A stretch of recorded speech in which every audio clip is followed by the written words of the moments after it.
bienvenue sur un divan sur la Lune. Je vous propose de continuer la réflexion sur la charge de travail. J'entends souvent dans mes interventions que vous parlez de votre poste de travail comme d'un contenant qui est rempli de diverses tâches. Le poste se charge parfois jusqu'à se retrouver en surcharge comme un cargo rempli de containers. Ce cargo peut supporter une cargaison avec un poids maximum défini selon sa capacité lui permettant de conserver sa ligne de flottaison ou du moins une charge lui permettant de ne pas couler, car telle est la question qui vous préoccupe. Nous savons depuis Archimède que tout corps plongé entièrement ou partiellement dans un fluide subit une force verticale ascendante, dirigée de bas en haut et égale au poids du volume du fluide déplacé. C'est à partir de cette poussée qu'on définit la flottabilité d'un corps solide. Pour maintenir le niveau de flottaison constant et assurer la stabilité nécessaire, les navires sont pourvus de ballast qu'ils peuvent remplir ou vider suivant leur cargaison. Si la densité du solide est égale à celle du fluide, alors le solide demeure immobile. Il est en équilibre, neutre ou indifférent. Si la densité du solide est inférieure à celle du fluide, alors le solide remonte vers la surface. Si la densité du solide est supérieure à celle du fluide, alors le solide coule.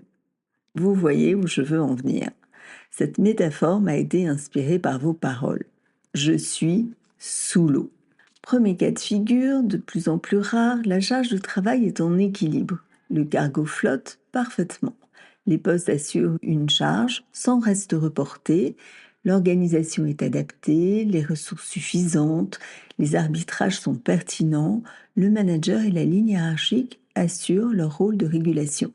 Si vous vivez cette situation et que vous vous plaignez de votre charge, cette plainte vient nommer vraisemblablement autre chose. Un mal-être qui, pour l'instant, ne peut se dire qu'à partir du signifiant charge. Quelque chose pèse du trop, mais certainement du pas assez, du manque qu'il s'agira de saisir. Deuxième cas de figure. Le poste de travail est chargé et se situe en dessous de sa ligne de flottaison. Le cargo, c'est-à-dire votre poste de travail, vous l'avez compris, ne coulera pas pour autant. Le poste oscille entre période de flottaison et sous l'eau, mais remonte toujours à la surface. D'ailleurs, c'est le cas la plupart du temps. La charge de travail, dans ce cas, est importante. Une partie du cargo est sous la ligne de flottaison, mais la poussée d'Archimède fait remonter le cargo à la surface et le maintient peu à peu en équilibre. Il faut être vigilant car les conditions nécessaires au maintien de la ligne de flottaison peuvent venir à manquer. Manque temporaire de ressources, surcharge d'activités passagères, difficultés dans les arbitrages, etc. Le cargo peut s'installer sous la ligne de flottaison, mais vous réussissez néanmoins à garder la tête hors de l'eau. Troisième cas de figure, la charge est trop importante. Les régulations ne sont plus suffisantes, la charge est vraiment trop élevée, le cargo coule et vous avec. Vous êtes dans le cargo, vous le pilotez, mais pas vraiment comme vous le souhaitez, car de nombreuses décisions ne dépendent pas que de vous. De plus, la surcharge a déjà produit des dysfonctionnements. Vous cherchez des solutions, vous alertez, mais le cargo ne remonte pas à la surface. L'impasse va se présenter. Le cargo coule. Mais l'impasse a sa part de subjectivité. Si vous n'êtes pas déjà complètement submergé, vous allez continuer à chercher des solutions et les proposer à ceux qui pourront prendre les décisions. Une entreprise, par ses directions, n'a pas la volonté de faire couler les navires. Elle n'en a aucun intérêt. Mais l'opacité du brouillard en pleine mer peut rendre la visibilité ardue depuis le port. Et même par beau temps, les solutions sont souvent complexes. Les décisions dépendent de nombreux acteurs, des transformations en cours, de la taille des cargos qui sont devenus trop petits pour les cargaisons et pas de nouveaux cargos vides à charger en vue. Contraintes budgétaires oblige. Les solutions qui se présentent le plus souvent, quelles sont-elles ? Alléger d'un ou plusieurs containers, c'est la solution la plus utilisée, mais qui a ses revers sur les autres postes. Les abandonner par-dessus bord, en espérant les voir flotter et les reprendre plus tard. Trouver des ressources supplémentaires, trop long et souvent trop cher. car ce qui est du côté de l'organisation prend du temps. Et ce temps n'est pas forcément raccord à votre temps psychique. Les solutions justes seraient d'analyser la charge de travail d'un point de vue structurel et interroger les liens singuliers entre vous et votre charge de travail à partir de vos discours. Par ailleurs, si l'ensemble de l'équipe se retrouve sous l'eau, chacun dans son cargo, nous travaillerons pour envisager des solutions pour sortir de l'impasse qui insiste avec l'ensemble des acteurs qui sera impliqué dans tout le processus de la charge pour élaborer pas seulement des solutions symptomatiques individuelles, mais des solutions à partir de l'analyse de l'activité, de nouvelles régulations et autres trouvailles qui émergeront dans le temps de l'intervention. C'est ainsi que je conçois mes interventions sur la charge de travail. Des solutions émergent et les cargos retrouvent leur ligne de flottaison et vous, la tête hors de l'eau. Car être sous l'eau a ses limites. Être sous l'eau ne signifie pas toujours l'être en apnée, bien que je remarque assez souvent que des personnes qui sont en surcharge me parlent de leur travail tout en bloquant leur respiration. Pas d'inspiration, pas d'expiration. L'entretien leur permet à chaque fois de découvrir que sous l'eau, ils ont d'autres solutions et la respiration peut reprendre. Car ce moment d'apnée qui m'est adressé comme un symptôme qu'on me montre avoir correspond à un point d'angoisse qui finira par s'exprimer. Ce qui est dit, c'est la crainte de ne pas trouver les ressources personnelles pour remonter à la surface et de continuer à s'enfoncer, se noyer.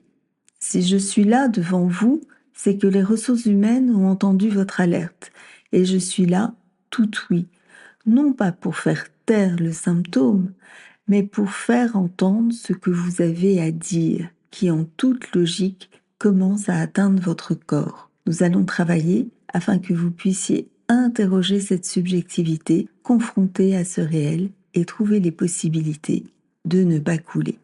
Un point sur lequel je souhaite attirer votre attention. Quand le cargo coule, la façon dont le manager va gérer ce moment, parfois seul, parfois avec la ligne hiérarchique, est primordiale. Car la ligne hiérarchique a sans doute à sa disposition bouée, bouteille d'oxygène et scaphandre. C'est la raison pour laquelle, dans mes interventions, j'embarque la ligne hiérarchique et de nombreux acteurs de prévention, et ce, dès le début de l'intervention. Quant au canot de sauvetage, c'est le plus souvent le médecin du travail qui le détient et qui pourra vous conseiller de vous extraire du cargo par un arrêt maladie s'il le juge nécessaire. Pour reprendre quelques éléments de l'épisode précédent où j'évoquais la structure de la charge de travail, il est fondamental de doter les managers d'une approche pour accueillir les alertes de leurs collaborateurs, c'est-à-dire les doter de connaissances pour analyser l'activité. Le bateau est sous la ligne de flottaison et j'entends encore trop souvent les managers pensant bien faire, cherchant à rassurer de manière empathique leurs collaborateurs. Ça va aller, ne te mets pas la pression. La proposition de soutien au niveau émotionnel, qui relève d'une injonction à relâcher la pression, n'a que peu d'effet. Agir sur un soutien émotionnel, pensant se mettre à la place de son collaborateur, ne va pas empêcher le bateau de couler. Les paroles du manager vont juste de manière éphémère lui maintenir la tête hors de l'eau. C'est déjà ça, mais largement insuffisant. Et le cargo continue à s'enfoncer. Et cela peut même donner l'impression au collaborateur que son manager est vraiment dans la direction de l'Ouest. Relâcher la pression, là n'est pas la question. Ça pourrait l'être, mais à ce moment, le processus d'épuisement est certainement engagé. Et relâcher la pression est de l'ordre d'un impossible. Le collaborateur préférerait en appeler à Archimède. Ce qu'attend le collaborateur, ce sont des solutions qui vont lui permettre d'alléger sa charge et de remonter à la surface. Le manager est lui aussi sur son cargo, avec tous ses containers, parfois dans un cargo, dans une position à l'identique, voire pire de celle de leurs collaborateurs, aussi sous l'eau. Mais par expérience, par position personnelle, par visibilité de l'itinéraire et de la météo, le cargo s'enfonce, mais pour autant, il garde encore la tête hors de l'eau.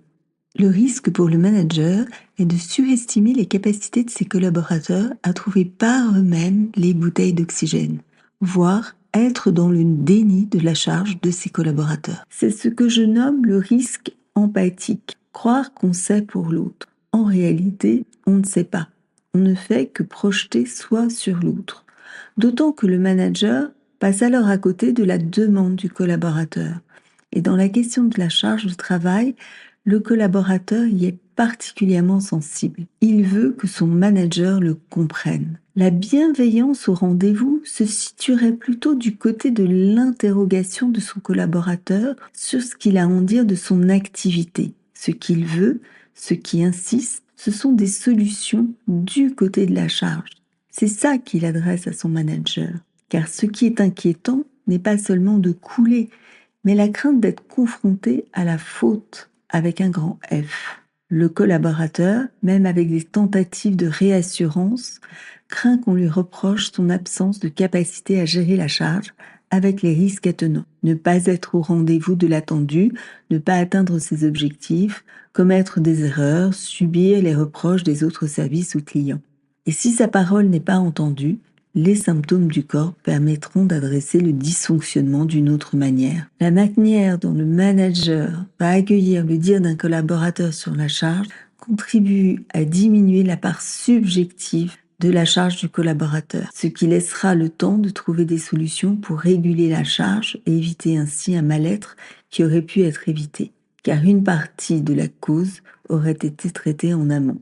Accueillir le dire, c'est aussi savoir interroger sans suspicion la vérité subjective du sujet, lui proposer d'analyser sa charge au niveau structurel et pas seulement sur le plan quantitatif, et de proposer un autre moment pour en parler. Car faire ainsi, c'est lui proposer une bouteille d'oxygène. Et ainsi, le collaborateur peut à nouveau respirer pour lui permettre de sortir des eaux troubles. De toute évidence, les solutions émergeront.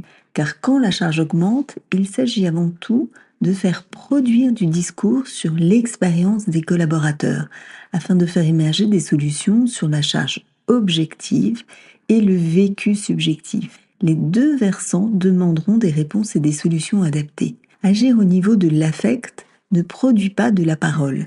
Cela fait plutôt taire.